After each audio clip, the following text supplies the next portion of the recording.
Hello guys! Hello! This is for Scorpio. Scorpio, welcome dito sa aking channel.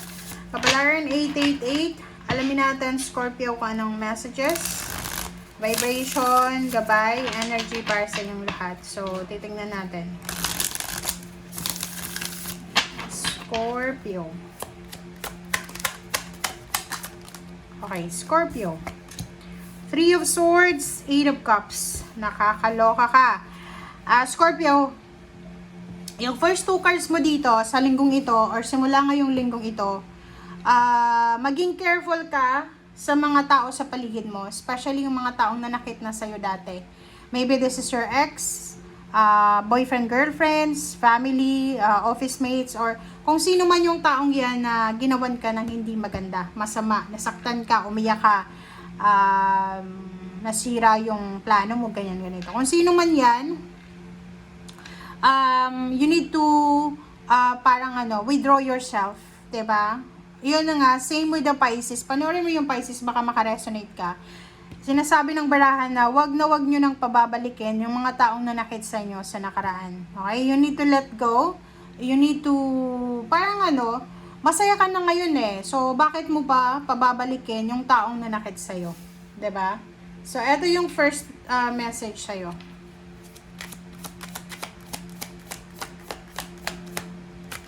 Scorpio.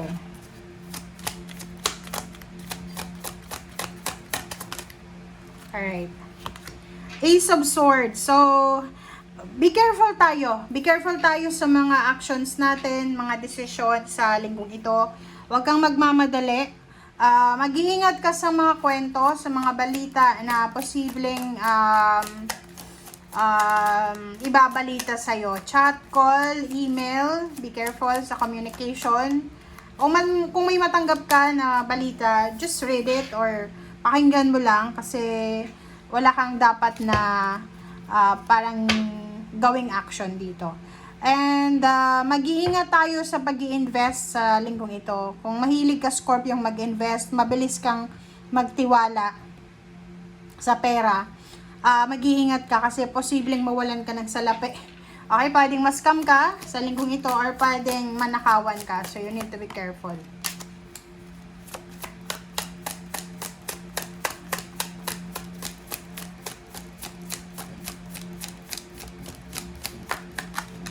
Alright, so King of Swords. There's a new direction na posibleng pinipresent sa'yo ang universe. Parang may tinuturo sa yung direction eh. Parang sinasabi sa iyo, Scorpio, Scorpio, try mo kaya to. So, maybe new source of income siya, new jobs, new career. Careful tayo ha. Huwag kang masyadong magtitiwala dyan. Okay? Huwag kang masyadong magtitiwala. Okay, ano pa ba? Scorpio.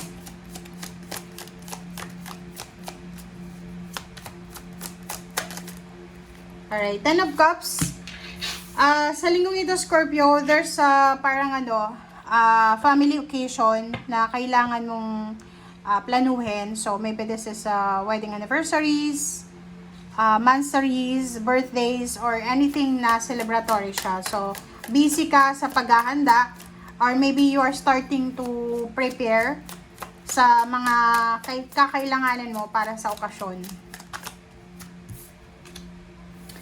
King of Cups, sinasabi ng bara sa'yo na kailangan nating huwag masyadong magpanic sa linggong ito. Kontrolin mo yung emotion mo. Emotionally, kailangan balance yung emotion mo sa linggong ito. Be compassionate. Diba? Next. Four of Cups. May isang tao na naghihintay sa'yo. So, maybe someone is waiting for your text or call or chat. Or maybe ikaw to na naghihintay. Pwedeng may nanliligaw sa'yo or ikaw yung nanliligaw so you're waiting for the reply. And, or maybe you're waiting for a call. Like, halimbawa, nag-apply ka ng trabaho sa ibang bansa, pwedeng trabaho or gusto mong magbisita lang, visit, tourist, ganyan, ganito. So, you're waiting for the communication, for a chat or for a call or for confirmation or answer sa hinihintay mo.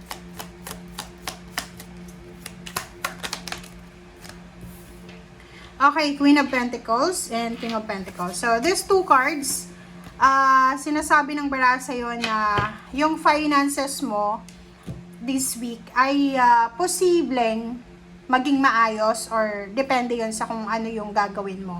So, kung may pera ka, kailangan mong mag-ingat sa paggagastos. Lalo dito sa mga investment na yan.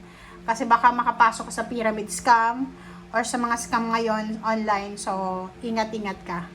And financially, sinasabi ng bara sa'yo na yun, may balak yung Scorpio na to na baguhin yung takbo ng buhay niya.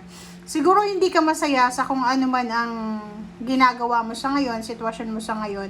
So, parang gusto mong subukan na baguhin yung takbo ng buhay mo. Pwedeng gusto mong lumipat ng tirahan, gusto mong lumipat ng trabaho, magbago ng hairstyle or kung ano pa man. So, please comment down below.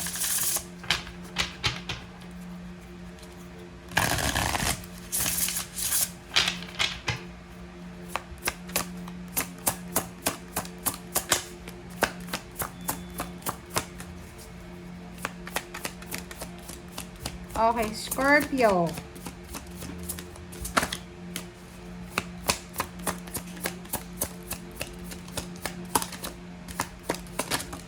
Okay.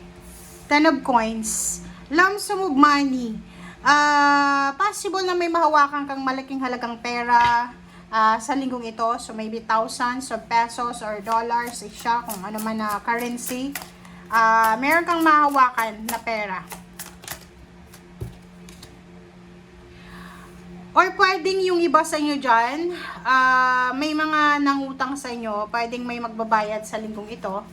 Or pwedeng yung sweldo mo dati ay nag-iisip ka ngayon, parang pinag-iisipan mo, nasa na kaya yung sweldo ko na yun.